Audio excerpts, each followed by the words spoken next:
Et le cap sur Bordeaux, tout l'été, on suit les précieux conseils des libraires de Mola, la première librairie indépendante de France, qui est notre partenaire pour le 6e été consécutif. Et pour cela, on retrouve évidemment Stéphane Place. Bonjour Stéphane. Bonjour Lionel, bonjour à tous. Alors aujourd'hui, on va traverser l'Atlantique pour rejoindre la côte ouest des États-Unis. C'est là que se déroule ce roman noir que signe Iva Pochoda, Ces femmes-là, c'est son titre.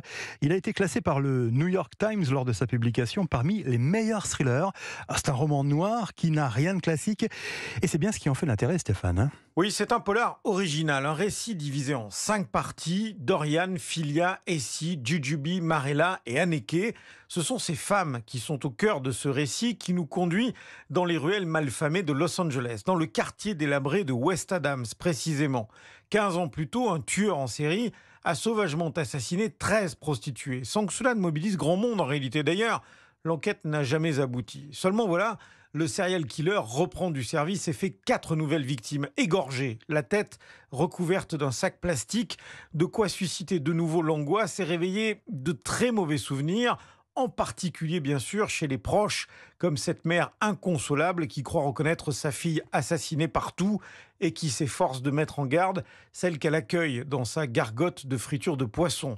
Ou encore cette survivante que l'on traite comme une demi-folle au commissariat. Ce n'est pas le tueur qui occupe la place centrale de ce roman, mais les victimes. Véronique Marot, libraire chez Mola, a eu un énorme coup de cœur pour Ces femmes-là d'Ivy Pochoda. Ce sont 5 héroïnes qui vont prendre la parole tour à tour et qui vont nous raconter en effet une histoire de tueurs en série.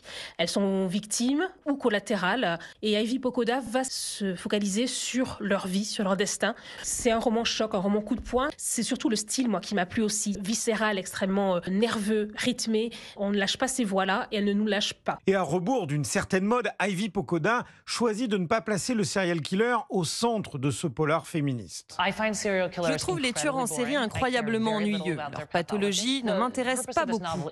L'objectif de ce livre, c'est de mettre les victimes au premier plan d'un roman policier. Je préfère même parler de roman des victimes.